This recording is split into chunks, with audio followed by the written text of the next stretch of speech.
By any standards in Nigeria, you're a very wealthy man. You know, you've done well for yourself. A lot of your wealth in the country comes through importation. You import goods into the country, goods that are needed in the country. One of the things you say you want to turn Nigeria into is a country that is less dependent on importation and more dependent on manufacturing its own goods. And some people would say, well, that's good for you. You've made all the money. Now you want to change things. I think they're wrong. I said I'll move the country from consumption to production.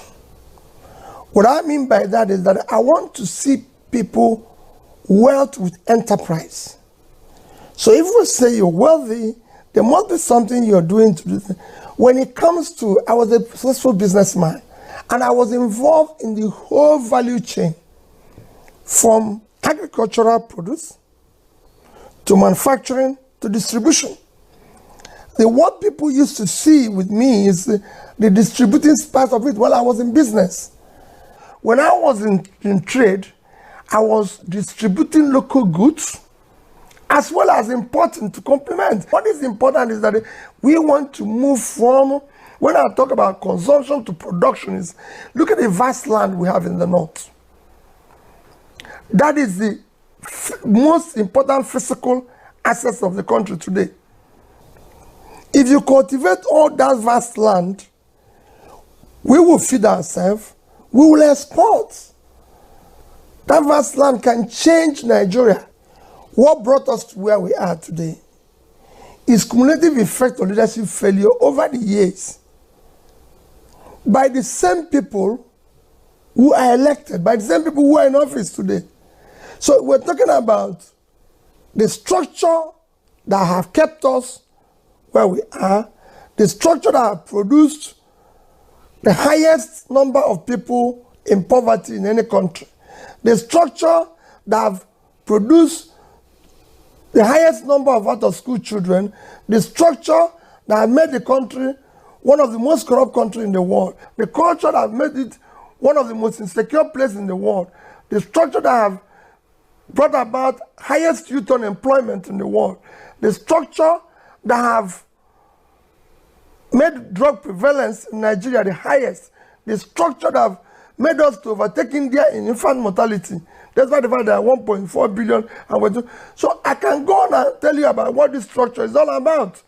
The structure that have brought disunity in Nigeria, that is the structure we want to remove.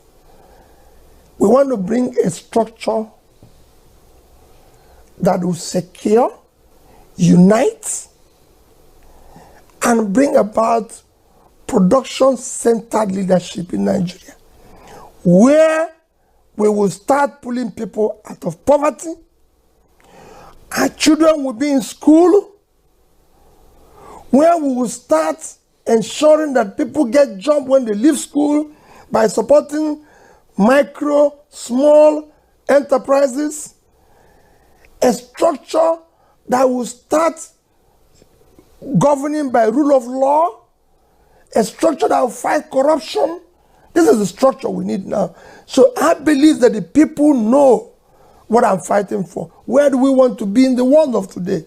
The world of today has changed, and we must be in the Committee of Developing Nations. If I say, for example, I'm going to ensure that I secure, unite Nigeria, I'm going to govern by consensus rather than coercive and all this, it's for you to check the past and say, this man who is saying this, he's passed through some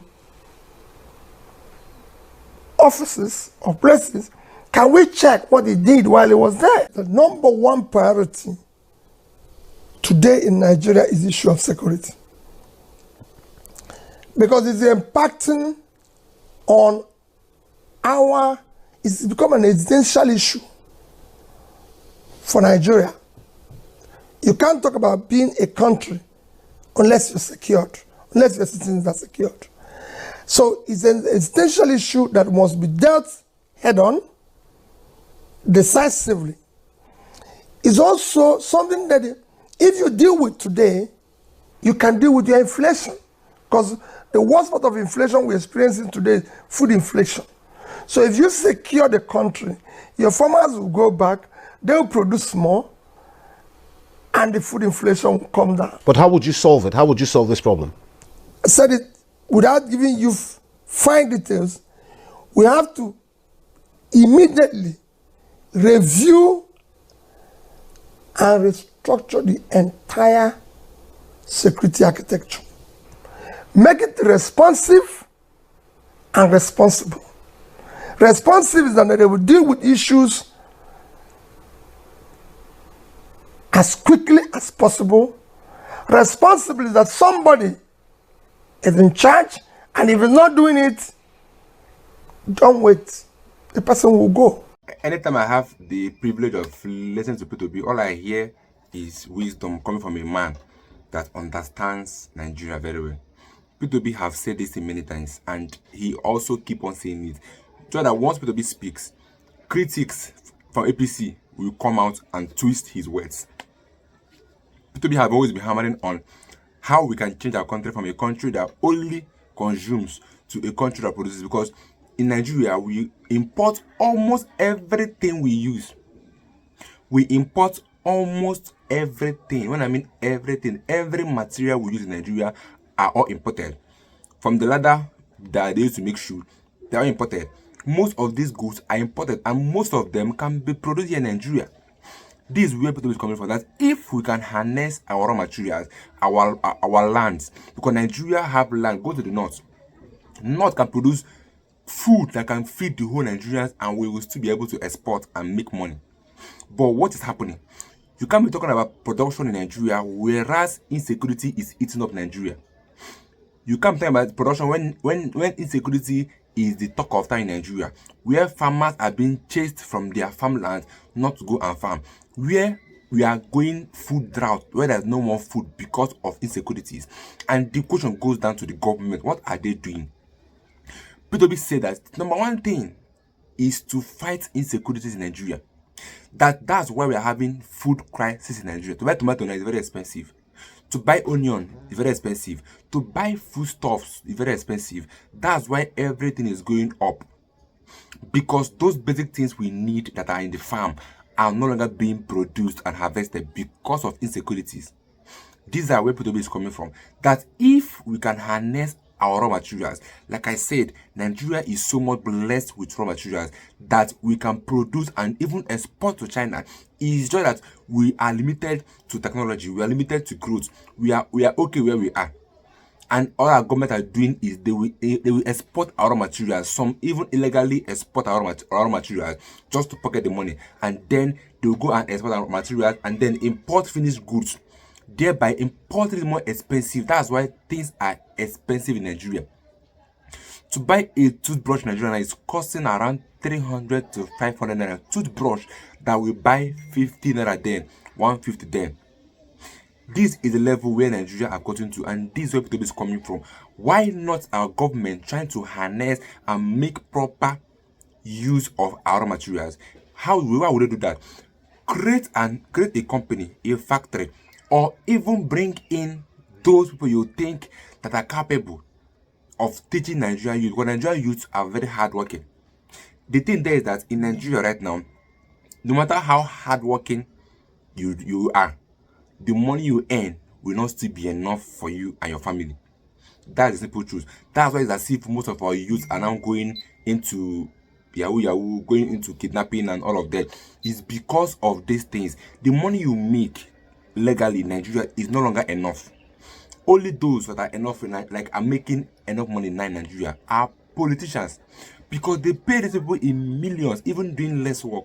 But come to a Nigerian youth that will work from 9 to 5 every day, Monday to Friday, and after every month, that's not the truth for it. They pay you 100,000, they pay you 250,000. But at the end of the day, you are paying for house rent, you're paying for NEPA bill, you are buying food stuff, you are paying for this one, paying for this one. After every month, you don't have anything to save. Then how do you intend that person to have a life? But if this our government can harness our materials, and it will also help to empower youth, give jobs to youth, When you harness our raw materials, thereby we are limiting how we are importing goods, and it will also help us export goods, which will also help us to build our economy. First of all, work on insecurities. All these things are advice from P2B, but the government will not hear because it's P2B. P2B is the biggest threat. P2B is the biggest opposition. So P2B is now a criminal or a terrorist just for being an opposition, because anything he says, they will try to turn it in a way that it will come out bad. And thank God for P2B that always comes out to make all the wrong impression, to like he will come and explain that this is not what he said, though, that this is what he said, and like he said, like right now, they say in that video you watch now, they say that P2B was into importing, and hereby why is he now against importation? And he's cleared it that he's not against importation. That what he's against is the level at which we import. Now we have raw materials here, we have farmlands, we have youths, capable youths. So these are the things that P2B are talking about, and these are the only way P2B can make Nigeria great again if we do the right thing. 2027 is the last chance Nigeria have to bring solution to Nigeria. This is the last chance we have. If they like, they can be doing their tribalism or anything they want, because even the North are the ones suffering more, but they barely admit it. But they will still be going on saying that they will support APC, that Tinubu is their brother, tribalism everywhere, whereas you are hungry.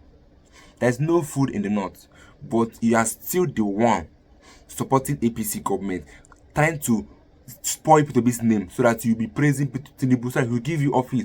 In Nigeria, I've noticed that in Igbo especially, we are all selfish. Yes, everybody is working to what will benefit them, not what will benefit the Igbos.